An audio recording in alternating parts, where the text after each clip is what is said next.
Hello, my name is Brooke Hedges, author of the best-selling book, The Parable of the Pipeline. I open my book with a story about Pablo and Bruno, who take two very different paths in their quest for financial independence. What you're about to see is the delightful animated story of their adventure. So, sit back, relax, and enjoy the life-changing lessons in The Parable of the Pipeline.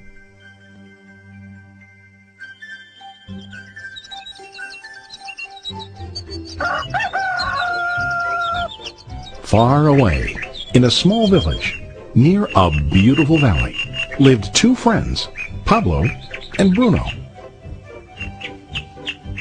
They were both young and dreamed of a better life for themselves. They'd often discuss their dreams about how they would become the most successful men in the village. They weren't afraid of hard work, and they searched for opportunities to help realize their goals and achieve their dreams. One day, an opportunity presented itself.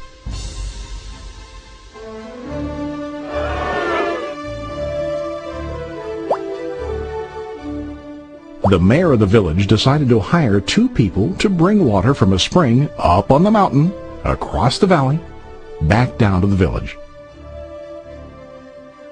They were to be paid based on the amount of water delivered to the village. Bruno and Pablo enthusiastically got to work. Every day, from morning till evening, they carried buckets to and from the spring. They worked hard, carrying water to the village. In the evening, they'd return home with their day's wages.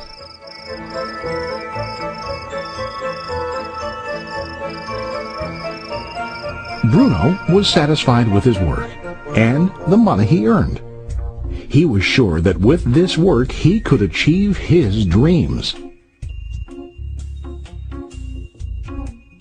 Bruno thought that to increase his wages he could use bigger buckets to bring more water each trip.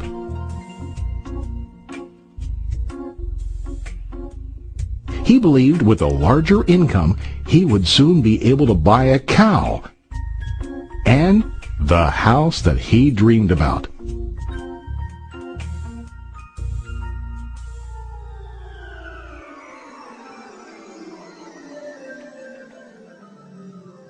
Now Pablo was not satisfied.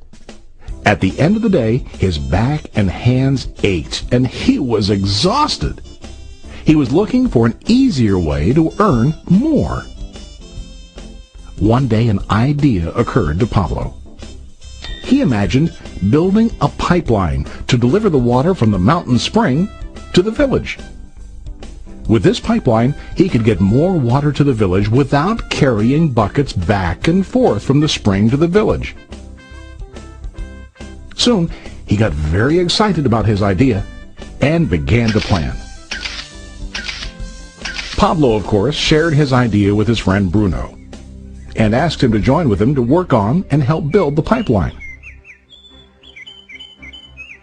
Bruno thought the idea was crazy. All Bruno could think about was what his money could buy today and how to get it quicker. He felt that building a pipeline would slow him down and delay him in achieving his goals. Instead, Bruno got bigger buckets and went more often back and forth fetching water. He was sure that with this method, he could make more money. Pablo decided to build the pipeline on his own. He understood that it would not be easy to build, and it would take time to complete the pipeline. Pablo knew that it could take several years to finish, but he set his mind on his goal.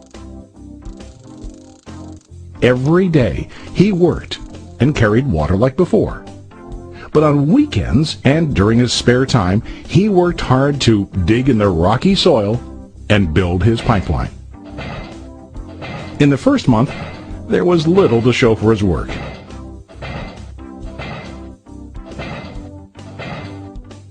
Bruno and the villagers laughed and teased him. They called him Pablo the Pipeline Man. During this time, Bruno's income doubled. He already bought a cow and a bigger house. His lifestyle changed. He now spent time after work in the bar, enjoying his hard-earned wages from delivering water.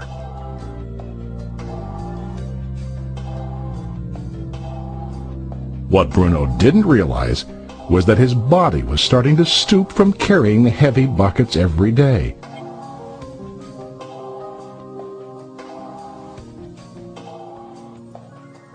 His face looked worn and his body tired.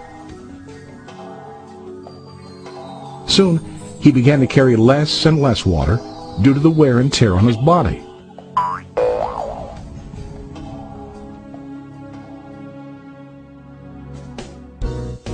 Month after month, Pablo worked.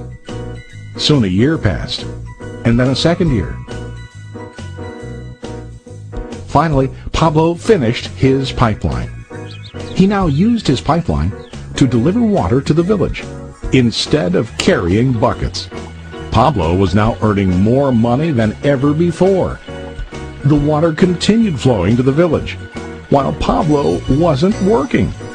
While he slept and ate, the water flowed. Pablo was happy and proud of his insight, persistence, and hard work. Now his income flowed as long as the water flowed through his pipeline.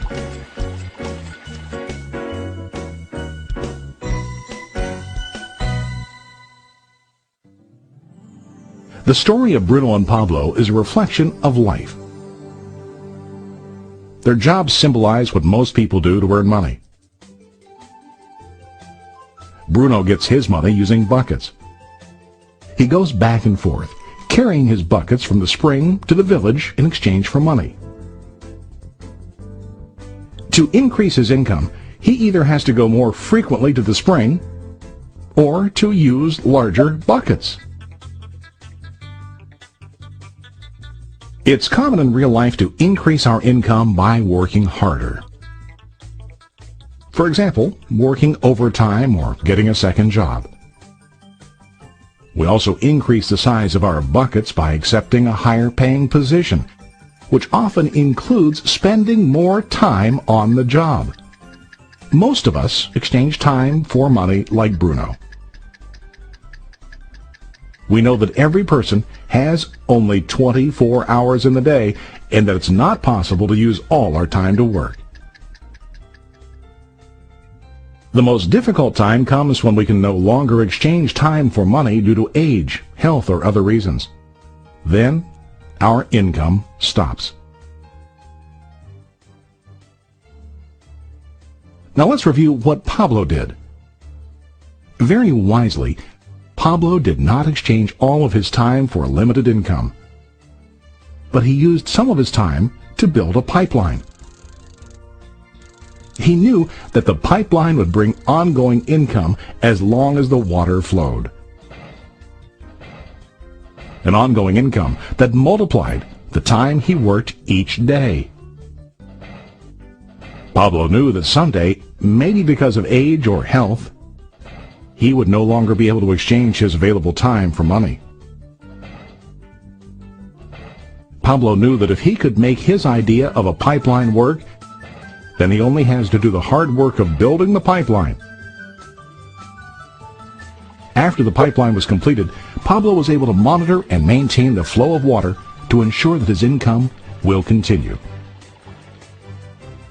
Pablo has shown us that to earn an income, we don't always have to directly exchange time for money. There really are better ways. How about you? Are you still like Bruno, who directly exchanges time for money? Or do you want to be like Pablo, building and maintaining a pipeline for ongoing income? If you are interested in the idea of building your own pipeline, contact the person who lent you this presentation. You can start building your pipeline today.